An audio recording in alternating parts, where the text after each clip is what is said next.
Alright, what's up everybody? This is WC Joey from YouTube, or Joey from BeltTalk.com, or Bruiser Belts from eBay. And what I've got for you today is a replica of the AWA World Heavyweight Championship belt, made famous by the likes of Nick Bockwinkel, Jerry the King Lawler, Mr. Perfect Kurt Hennig, Larry Zbyszko, and I think that's just about it. And of course, like all my belts that I put on eBay and YouTube, it has been re-leathered by myself personally. This belt I acquired in early 2009, right after I started doing leather work. The plates are in mint condition. You can see it's very reflective. You can probably see my face and my camera right off of the main plate there. It's dual plated, silver and like a gold outline, gold twisted bars, gold relief plate, with the World Heavyweight Wrestling Champion printed on it, a gold medallion at the bottom, reliefed also, and a gold reliefed shield on top. One note about the shield: it's missing the red jewel that was in the top. It had a red at the top, clear at the bottom. It's kind of hard to see with the video here, but I replaced the top red one with a clear one, but since it's clear it doesn't really show up, and I guess the lighting isn't good enough to show it. A little bit about this belt. It's 3 plates. It is for sale currently. I'm not putting it on eBay yet because I'm tired of getting raped by their fees. It's for sale to any board member on BeltTalk.com, for sale to any board member on Flair for the Gold, for sale to any YouTube member, as long as you got some money. Let's see a little bit about the specifics about this particular belt. I re-leathered it in early 2009. I started doing re-leathers in October, November of 2008. So this is still a fairly early example of my work. It's one of the first belts that I was ever proud of making. Let me show you a little bit about it. It's a fairly simple belt, and I think that's why I was pretty proud of it. Let me turn this thing over and show you that the snaps do work fully. This is the first belt that I learned how to actually do snaps correctly on. Didn't have the proper equipment, and I thought I was going to go cheap. And, well, if they tell you need something, you should probably get it, because there's a reason why you need it. And now that I got the right equipment, I know how to do snaps. Well, I have for a couple of years now.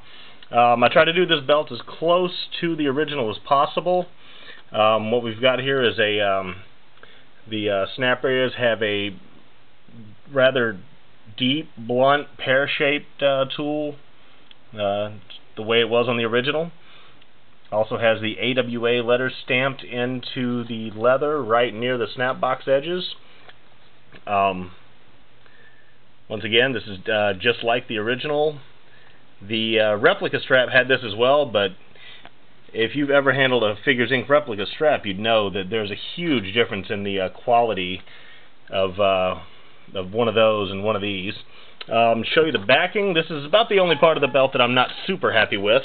It's the first and only time I ever used this type of material. It's kind of a textured leather, and it doesn't really set well. A couple of spots came unglued from folding. Like I said, I did this belt about almost 3 years ago, 2.5 years ago, and other than a couple of spots whenever you fold it, it will crease up. See if I can get a shot of it, like right there. Other than that, I mean, it looks fine. It's fine for display, as long as you're not folding it, opening and closing it. Like, that's just, like I said, that separation is just from sitting on my shelf. I never really handled my belts much, which is one of the reasons why I don't understand why that red jewel is missing. Well, let me flip her over. Show you a little bit more of the details of the front of the strap. Like I said, it's got the AWA stamp like the original. The original also had a fairly simple, just indented edge to give you that nice rounded edge there around the outside of the belt.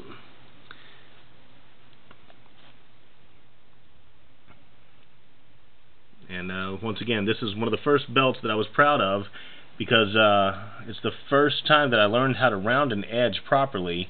And it's the first time that it came out, you know, nice looking, a nice smooth rounded edge. Had to get a lot of pointers from guys like Belt Fan Dan and a couple of other people that have been doing leathers for the last couple of years.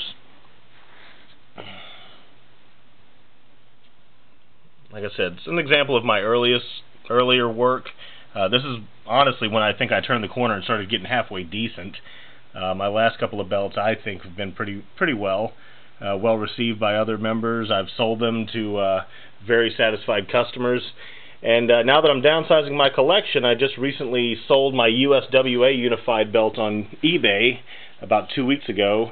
And since I couldn't complete what I called my Super Clash 3 collection, I've decided to go ahead and get rid of this one as well to help fund some other projects. So, if you're interested, shoot me a personal message here on YouTube. You can email me at wc_joey@yahoo.com, or you can check it out on belttalk.com, where my name is just simply Joey.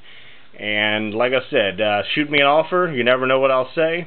Honestly, you can probably get this right around what they're going for retail these days, except the difference is you won't have that crappy Figures Ink strap. You'll have a nice hand-carved, hand-cut, handmade, professional, in my opinion, leather strap. So take it easy, guys, and then thanks for watching.